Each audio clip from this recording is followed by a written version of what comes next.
Scientists are predicting pollen counts will quadruple in the next 20 to 30 years, making life unbearable for those with pollen sensitivities. They're calling for more effective pollen monitoring in the country. It's believed the increase could see asthma attacks rising. Let's get some more on this. I'm joined by head of the allergy unit at UCT's Lung Institute, Jonathan Peter. He's in our Cape Town studio this evening. Johnny, I'm not going to call you professor. You prefer Johnny because you're a cool professor. All right, so tell us what it is you're seeing, what you're finding with regard to pollen counts that at the moment. Yeah, so thank you for having me and good evening to you. So what we've managed to set up in Cape Town and now in 7 other places in South Africa is pollen traps to monitor the weekly pollen counts, and the season here certainly has started. We're seeing high levels of trees now in Cape Town, Joburg, and in Pretoria and Bloemfontein area. On the coastal areas of PE and Durban, we're still seeing relatively low counts, but spring is starting. So that's the current updated news. So what are we seeing? How is this reflecting in us humans? I mean, ordinarily, yes, we know it starts with the sneezing. Everybody's going to start getting sick already after experiencing the dry spell as well. So what generally happens? Yeah, so I mean, you mentioned the drought, for instance, and last year in Cape Town, where we were only monitoring, we saw a 10-year spike in pollen counts.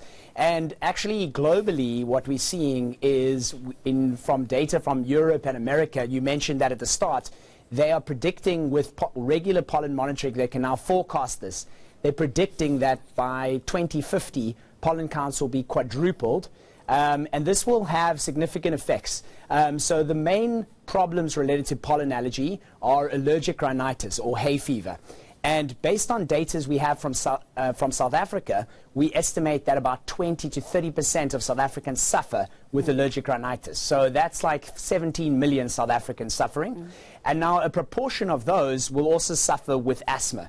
And obviously asthma is potentially much more dangerous in terms of being life-threatening.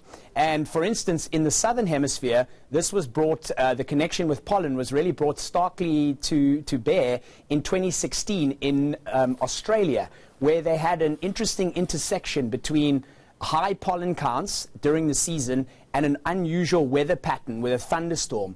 And in the space of just 24 hours, they had 10 asthma deaths and thousands of admissions to the emergency room. So we are really trying to push pollen monitoring in South Africa from the point of direct benefit to allergy sufferers. So, you know, the weekly counts that we're now offering. And for those that want the weekly counts, you should check out our website, www.pollencount.co.za. We're posting every week. We post the updated counts there. And then obviously long term, what we are interested in is, can we use this data to predict what is going to happen in South Africa? And so that's why we're working with scientists at all the different universities, Free State, Wits, University of Pretoria, down in Natal as well, UKZN, and in PE and Kimberley. And that's really going to allow us to put together information around climate change and the impact thereof. Johnny, give us some idea. I mean, you know, while you do all of that and while that research goes on, people are going to be, I suppose, debilitated because of all of this. Preventative, I mean, what can you do to actually, we know this is the season for it. What are the simple things you can do? And obviously not everybody wants to medicate all the time. Sure. So, look, we do have some very effective medication which work topically. So, for instance, topical nasal steroid. We know that this works to prevent symptoms. But the important thing, and this is why, again, it's useful to know, is because you can actually start these a little bit before the season. So now people should be starting to use that preventative medication. And then the other thing is that we have on our website now like a traffic light system. So, for instance, people can look at the site and understand when its pollen levels are very, very high. And for instance, asthmatics, and if you're planning kind of your outdoor activities, you need to take this into account. So that will actually lessen the symptoms. And then we do have some definitive treatments. So there's immunotherapy that's available. And that starts with awareness, people learning if they've got symptoms, connecting it to the pollen, and then getting tested and diagnosed, and then hopefully treated. And over the time, we can actually look to actually cure some of these problems. Should we kind of stay away from nature if possible? I mean, not everybody's going to want to do that. We're in spring at the moment. Should those of us with gardens just pave the whole thing so we're not susceptible or vulnerable to pollen? No, I don't think that's necessary. But It's more a situation of actually just linking the counts to the day-to-day weather.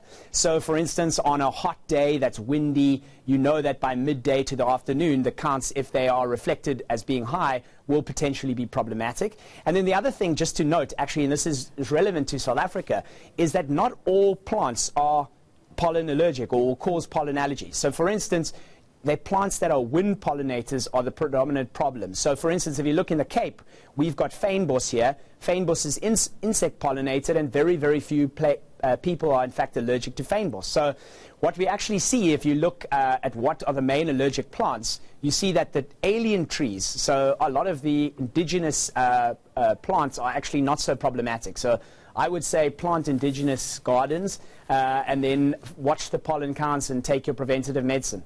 Well, thanks very much, Prof. That's Prof. Johnny Peter from the UCT Lung Institute.